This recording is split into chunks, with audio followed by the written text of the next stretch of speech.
Sa ating bansa, may mga pangyayaring hindi pantay. May mga pagkakataon na hindi patas na ibibigay ang pangangailangan ng bawat Pilipino. Ang katotohanan ito ay nagiging hamon ng bawat Pilipino, lalong-lalo na ng mga etnolingwistikong grupo. Isang napakadalisay na araw sa ating lahat. Ako po si Binibining May S. Bustamante mula sa Batsilyer ng Sekundaryong Edukasyon sa Mayoryang Philippines. Sa isang bansang binubuo ng higit 110 etnolingwistikong grupo, bakit may mga Pilipinong tila banyaga sa sariling lupang sinilangan? Bakit may mga komunidad na hanggang ngayon ay hindi nakatatumasa ng pantay na pagtingin at oportunidad? Sino sila? Sila ang mga katutubong pamayanan, mga tagapag-ingat ng lupa, wika at kultura. Ngunit sa kabala ng kanilang halagang ambag, patuloy sila ng nararanas ng diskriminasyon, pang-agaw ng lupa, at hindi pantay na akses sa edukasyon at patayang serbisyo.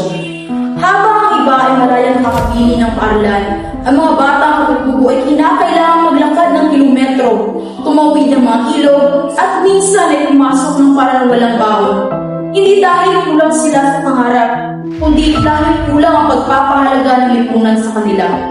Ayon sa United Nations Development Program taong 2023, ang mga katutubo sa Pilipinas ay kabilang sa poorest of the poor at higit na nakararanas ng kakulangan sa edukasyon, kalusugan at seguridad.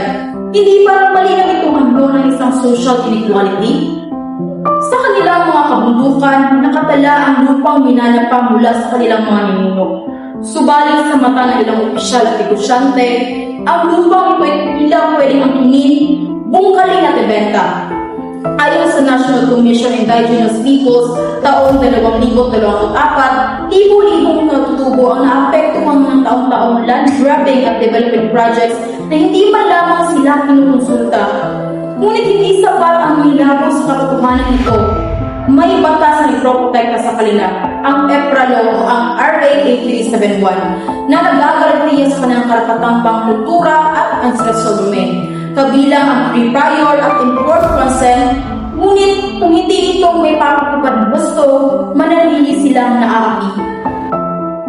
Kailangan din palakasin ang edukasyon sa kanilang komunidad sa pamamagitan ng scholarship, maayos na transportasyon, at programang tumutugon sa kanilang kultura. Mga tagapakinig, ang social inequality na kinakaharap ng ating katutubo ay hindi lamang suliranin ng ilan. Ito ay suliranin ng buong bayan at ng buong mundo. Kung tunay natin pinagmamalaki ang makulay na pagkakakilanlan ng Pilipinas, dapat lamang na igalang at bigyang lakas at ipaglaban natin ang karapatan at dignidad ng ating mga katutubo. Sapagkat ang bansang hindi marunong magmahal sa pinagmulan ay ang bansang unti-unting pinuputol ang sarili nitong